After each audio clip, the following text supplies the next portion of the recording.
എന്നത്തെയും പോലെ ഒരു ദിവസം. ഇന്ന് ഞാൻ ചെറിയൊരു പർച്ചേസ് ഉള്ളത് കൊണ്ട് മാത്രം പുറത്തേക്ക് ഇറങ്ങിയതാണ് കേട്ടോ. നോർമലി വീക്ക് ഡേയ്സിൽ പർച്ചേസിന് ഇറങ്ങാറില്ല. വീക്കെൻഡിലേക്കാണ് പർച്ചേസ് എല്ലാം മാറ്റി വെക്കുന്നത്. വേറൊന്നും കൊണ്ടല്ല, പർച്ചേസിന് ഇറങ്ങിക്കഴിഞ്ഞാൽ തിരിച്ചെത്തുമ്പോഴേക്കും മിഡ് നൈറ്റ് ആകും. പിന്നെ വൈകി ഉറങ്ങി രാവിലെ എഴുന്നേക്കാനുള്ള ബുദ്ധിമുട്ടൊന്നുകൊണ്ട് പർച്ചേസ് അല്ല വീക്കെൻഡിലേക്ക്. അതാകുമ്പോൾ കുറച്ച് വൈകി എഴുന്നേറ്റാലും പ്രശ്നമൊന്നും ഇല്ലല്ലോ. വീക്കെൻഡിലേക്ക് ചെറിയൊരു ഫങ്ഷൻ വന്നിട്ടുണ്ട്. അപ്പം അതിലേക്ക് കുറച്ച് ഐറ്റംസ് പർച്ചേസ് ചെയ്യാനുള്ളത് കൊണ്ട് മാത്രം ഇറങ്ങിയതാണ് കേട്ടോ. സോ ഞാൻ കരുതി എൻ്റെ പർച്ചേസ് നടക്കും, എൻ്റെ കണ്ടന്റുമാകും.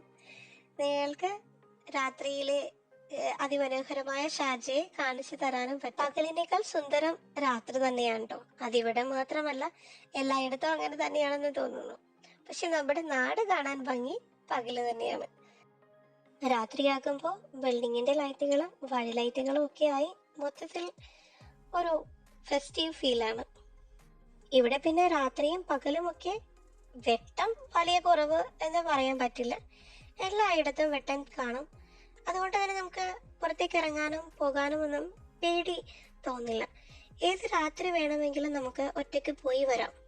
ഒട്ടുമിക്ക ഇടത്തും നമുക്ക് പോലീസുകാരെ കാണാം കേട്ടോ. അത് തന്നെ നമുക്കൊരു സെക്യൂർ ഫീൽ തരും. ഏത് ടൈമിൽ വിളിച്ചാലും പോലീസും ആംബുലൻസും ഒക്കെ വിത്തിൻ സെക്കൻഡ്സ് കൊണ്ട് എത്തും. വീക്കെൻഡ്സിൽ പാർക്കിംഗ് എല്ലാം ഫില്ലായിരിക്കും.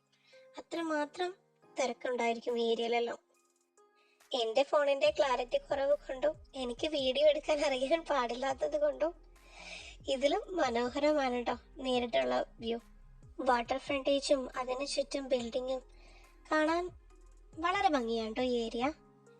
ഈ മുമ്പിൽ കാണുന്ന ബ്ലൂ ബിൽഡിംഗ് ഉണ്ടല്ലോ, അതാണ് ഷാർജ എക്സ്പോ സെന്റർ. ഷാർജയിലെ ഒട്ടുമിക്ക എക്സിബിഷനുകൾ നടക്കുന്നത് ഇവിടെയാണ്. എക്സിബിഷൻ മാത്രമല്ല, പ്രോഗ്രാംസും ഓണം സെലിബ്രേഷനും ഒക്കെ ഉണ്ടാവാറുണ്ട്. എൻ്റെ ഈ വീഡിയോ കാണുന്ന ഷാർജക്കാർ കളിയാക്കുന്നുണ്ടാകും, ഞങ്ങളൊക്കെ സ്ഥിരം പോകുന്ന വഴിയാണോ കണ്ടന്റാക്കി എടുത്തിരിക്കുന്നതെന്ന്. നിങ്ങൾ ഈ വീഡിയോ കാണുകയേ വേണ്ട കേട്ടോ. ഇത് ഇവിടെ ഇല്ലാത്ത എൻ്റെ മലയാളികൾക്ക് വേണ്ടിയിട്ടാണ്. ഒരിക്കലെങ്കിലും ഇവിടെയൊക്കെ വന്ന് കണ്ടുപോകണമെന്ന് ആഗ്രഹിക്കുന്നവർക്ക് വേണ്ടി മാത്രം. എനിക്ക് ഒരുപാട് സംസാരിക്കാൻ ഇഷ്ടമുള്ള ഒരാളാണ്, പക്ഷെ സാധിക്കാറില്ല എന്ന് വേണം പറയാൻ. ആരും തടഞ്ഞിട്ടല്ല, ഒരു ചേഞ്ച് എവിടെയോ വന്നു പോയി എന്നുള്ളത് സത്യം. ആ കുറവ് ഈ യൂട്യൂബിലൂടെ അങ്ങ് പരിഹരിക്കാമെന്ന് ഞാൻ വിചാരിക്കുന്നു. അതുകൊണ്ട് യൂട്യൂബ് ഞാൻ ഇങ്ങ് എടുക്കുക. ഈ കഴിഞ്ഞ ദിവസങ്ങളിലായി നമ്മുടെ സോഷ്യൽ മീഡിയയിൽ ഒരു കണ്ടന്റ് ഞാൻ കണ്ടിരുന്നു. ട്രാവൽ വീഡിയോ ചെയ്യുന്ന ഒരു ലേഡിക്കുണ്ടായ ഒരു അബ്യൂസ്. അവർക്ക് ആ മൂമെന്റിൽ റിയാക്ട് ചെയ്യാൻ പറ്റിയില്ല എന്ന് പറയുന്നുണ്ട്. ശരിയായിരിക്കും, കാരണം ഒറ്റയ്ക്കാണ്, അറിയാൻ പാടില്ലാത്ത സ്ഥലം. റിയാക്ട് ചെയ്താൽ പിന്നീടുള്ള ഇമ്പാക്റ്റ് എന്തായിരിക്കും എന്ന് ഊഹിക്കാൻ ആർക്കും പറ്റില്ല. ഇങ്ങനെയുള്ള ഇൻസിഡൻസ് ഒട്ടുമിക്കവരും എക്സ്പീരിയൻസ് ചെയ്തിട്ടുണ്ടാകും. ചിലവർ പുറത്ത് പറയും, ചിലവരത് പുറത്ത് പറയാതിരിക്കും. ചിലവർ റിയാക്ട് ചെയ്യും, ചിലവർ റിയാക്ട് ചെയ്യാതിരിക്കും. പെട്ടെന്നൊരു ഫ്രീസിങ് മൂവ്മെന്റ് ഉണ്ട്. ചിലവർക്ക് റിയാക്ട് ചെയ്യണമെന്ന് തോന്നിയാലും ആ സമയത്ത് റിയാക്ട് ചെയ്യാൻ പറ്റാറില്ല. അങ്ങനെ ഫ്രീസായി പോകാതെ റിയാക്ട് ചെയ്യണമെങ്കിൽ നമ്മുടെ കുഞ്ഞുമക്കളെ ചെറു പ്രായം മുതൽ നമ്മൾ അതിനെക്കുറിച്ച് അല്ലെങ്കിൽ സൊസൈറ്റിയെ കുറിച്ച് ഒരു അവയർനെസ് കൊടുത്ത് വളർത്തണം. കുഞ്ഞുങ്ങളെ പ്രൈവറ്റ് പാർട്ടിൽ ഒരാളും തൊടാൻ അനുവദിക്കരുത് എന്ന് പറഞ്ഞ് പഠിപ്പിക്കുന്നതിലും നല്ലത് ഇത് നിന്റെ ബോഡിയാണ്, ഇതിൽ നിന്റെ പെർമിഷൻ ഇല്ലാതെ ഒരാളും എവിടെയും തൊടരുത് എന്ന് വേണം പറഞ്ഞ് മനസ്സിലാക്കാൻ. അങ്ങനെ നമ്മുടെ ശരീരത്തിൽ നമ്മുടെ പെർമിഷൻ ഇല്ലാതെ ആര് തൊട്ടാലും തെറ്റാണ്. അത് പാരൻസിനെയോ മറ്റുള്ളവരെയോ അറിയിക്കണം. അതാണ് ആദ്യമേ നമ്മൾ പറഞ്ഞു കൊടുക്കേണ്ടത്.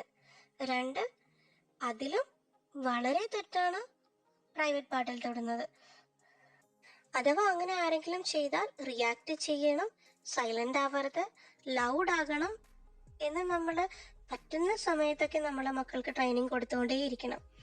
കാരണം പണ്ടത്തേത് പോലെയല്ല, കുട്ടികൾ കാലം മാറി പഠിക്കാൻ പുറത്തേക്ക് പോകുന്നവരാണ്. എന്ത് കണ്ടാലും നല്ലത് ഏത് ചീത്ത ഏത് എന്ന് മനസ്സിലാക്കാനുള്ള ഒരു തിരിച്ചറിവ് അവർക്കുണ്ടാകണം.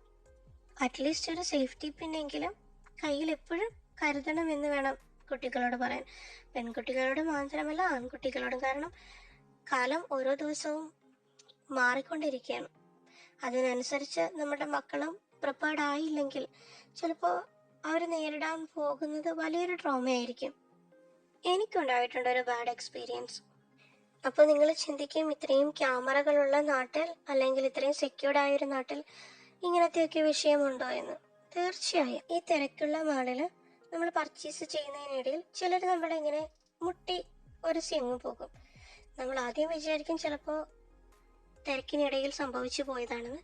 പക്ഷെ അല്ല, നമ്മൾ ആ പോകുന്ന വ്യക്തിയെ കുറച്ചധികം നേരം സൂക്ഷിച്ചാൽ നോക്കിയാൽ അറിയാം പുള്ളി ഇതിനു വേണ്ടി മാത്രം വന്നിരിക്കുന്ന ആൾക്കാരാണെന്ന്. ഒരാളെന്നെ മുട്ടുകൈ കൊണ്ട് തട്ടി നേരെ നടന്നുപോയി. ഞാനപ്പോൾ ഹസ്ബൻഡിനോട് പറഞ്ഞു, എൻ്റെ കൈ എൻ്റെ ഈ ഭാഗത്ത് കൊണ്ടു. റിയാക്ട് ചെയ്തു, ഒച്ചയായി, ബഹളമായി. സെക്യൂരിറ്റി വന്നു, പുള്ളിയെ കൊണ്ട് ക്യാമറ നോക്കാൻ പോയി.